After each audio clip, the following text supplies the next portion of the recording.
Okay mga kababayan, Chris Ulo po at welcome back po ulit dito sa ating YouTube channel. Okay, ito mga kababayan, pag-usapan ho natin itong pinakaugat, ha? Pinakaugat kung bakit naposes na ang utak ng mga DD shit. Oo, syempre yung pinaka ano nila, yung pinaka pinuno nila. Kumbaga pinaka-founder ho nila mga kababayan. Kasi medyo hindi na ho na pag-uusapan ito eh. Baka magtampo ho itong mga to. Baka sabihin, kinakalimutan na namin to si Tatay Digong nila. O, huwag naman natin kalimutan ho si Tatay Digong nila na kung saan ay dito ho nagsimula ang lahat ho ng kademonyohan tuloy, sorry. Dito ho nagsimula ang lahat ho ng pagtatanggol ho nila, ha? Diyan ho sa pamilya Duterte. Kasi nga ako naniniwala mga kababayan, mga kanalays, itong mga DD-list, mga DD shit, kaya lang naman may amor dito sa mga magkakapatid na ito. Ito si Pulong, si Baste, itong Pusit tuloy, si BP Inday Sara Duterte. Kaya lang naman may mga amor yang mga yan, mga DD shit, mga DD list na yan, dahil sa mga anak ni Digong. Dahil ho kay Tatay Digong nila. Tatay Digong nila na karton. Without Digong, wala naman yung mga yan. Hindi naman susuporta sa mga anak. Pati ho yung mga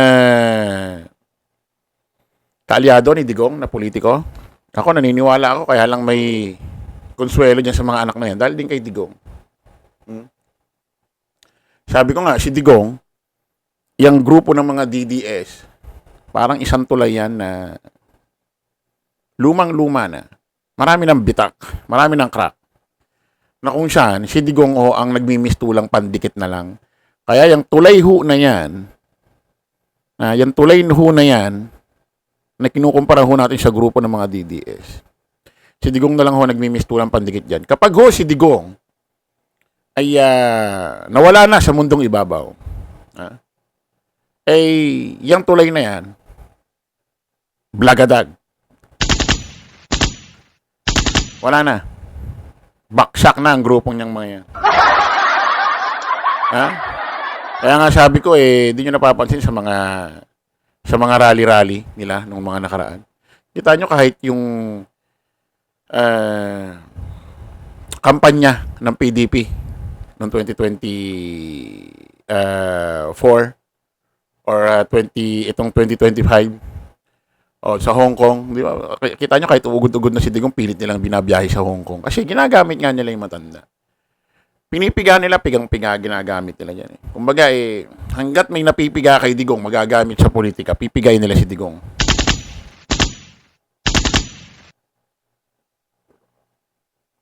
Kasi alam nila,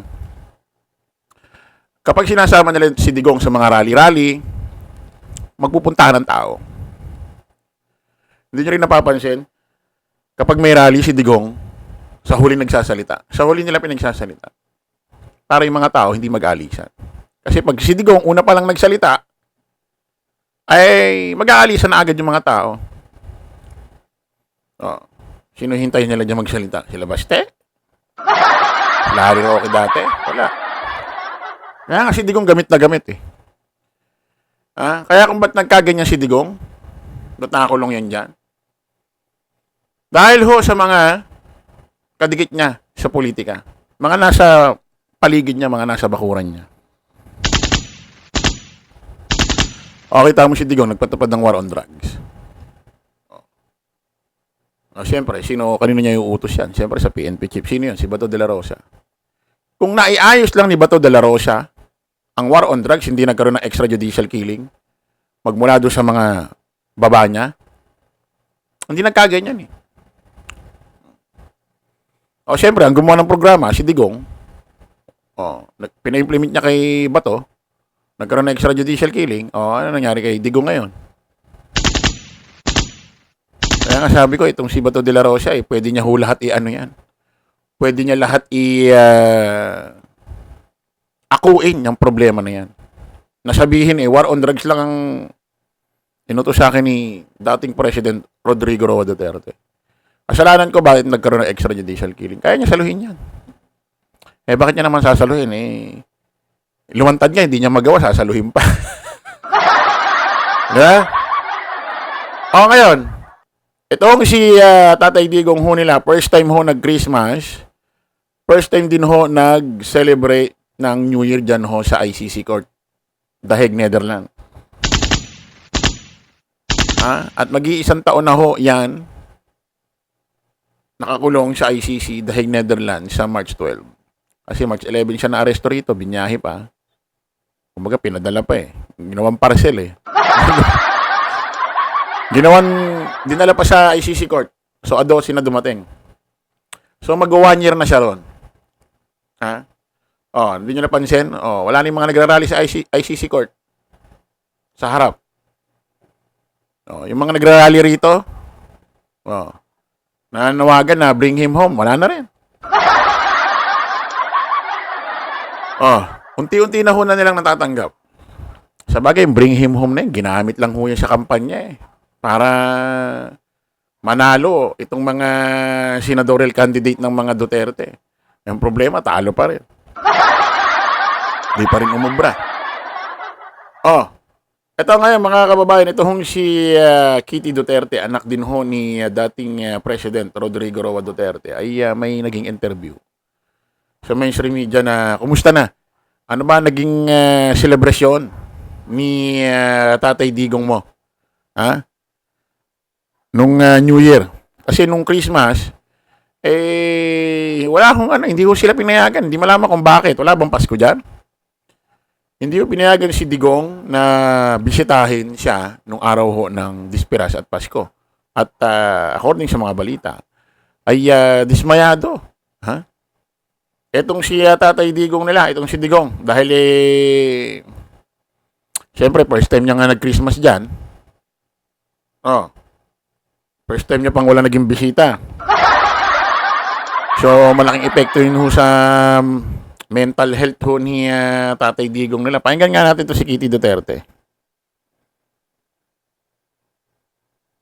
Simpleng sinalubong ni dating Pangulong Rodrigo Duterte ang 2026 sa kulungan sa International Criminal Court sa The Hague, Netherlands. Ibinahagi ng anak niyang si Kitty Duterte.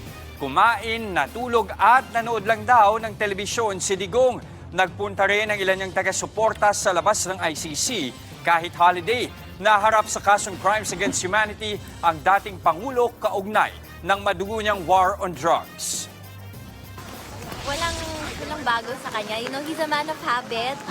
I asked him the exact same question a while ago. He said, wala, tulog, kain, TV.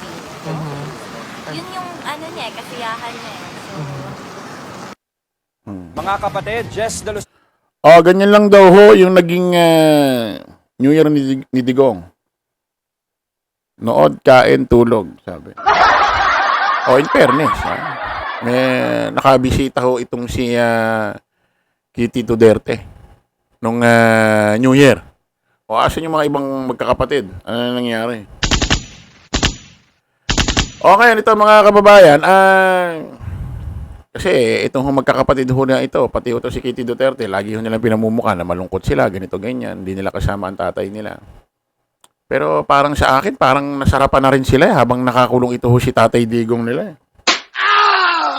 Parang nagagamit pa nga ho nila sa politika ito para makakuha ho sila ng simpatya sa mga didilis na walang utang.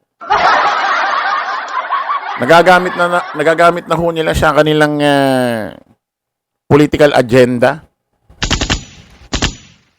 May mga kumakalat pa nga ho sa social media, sa Facebook, na ito daw mga didilis, ipupush daw ho nila. At patatakbuhin, iboboto daw ho nila senador kapag tumakbo itong si Kitty Duterte.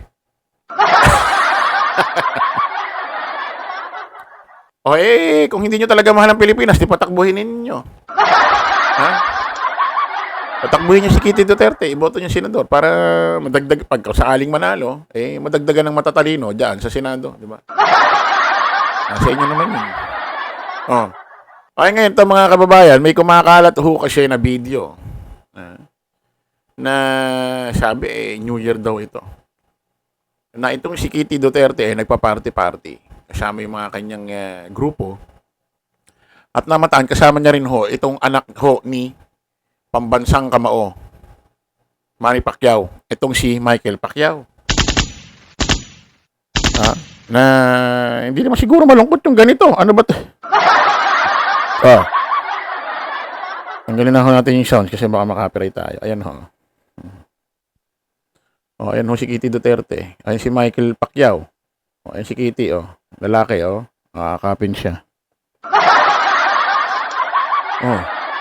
Ayun si Michael Pacquiao. Kitty Duterte, ang lalaki, si Meñas, akapi Kitty, hiyawan. Isa pa, Michael Pacquiao. Kitty Duterte, lalaki, si Meñas, nakap si Kitty, sigawan, kilig. Mukhang okay naman. Ha? Parang hindi naman sila malungkot. Nasasanay na rin kasi sila. Tsaka sabi ko sa inyo mga kababayan, parang nagagamit ho nila ito para makakuha ho ng simpatya. Parang nasasarapan na rin sila sa pagkakakulong ni Digong. At si Digong, kasi kung nandito sa Pilipinas yan, ganun din naman, nandun lang din sa bahay. Si Digong nga, sabi ko sa inyo, parang hindi naman nakakulong ho dun ho sa Dahig. Kasi pinakita nga ho yung detention center niya. Bago pa siya makakulong dyan. Wala naman hong rehas. Para siyang simpleng kondo dito sa Pilipinas. Ando ng lutuan, kama, CR. Hindi ho kulungan, hindi ho rehas. Hindi ganon. Hindi katulad ho ni Kibuloy, ni Pastor Kibuloy, na kung saan, nakakulong ho. Talagang detained, may rehas. At may kasama raw na, sa huling rinig ko, may kasamang 20 inmate. Ito si Digong parang nasa kondo lang. So, wala. Hindi mapipil ni Digong na nakakulong. Di ba? Kasi kung talagang si Digong, para mapil niyang nakakulong, ihagis niya sa Muntinlupa. Okay, sa Alcatraz. Sarado na pala yung Alcatraz. Okay mga kababayan, kita-kita ulit tayo sa panibagong vlog. Bye-bye po.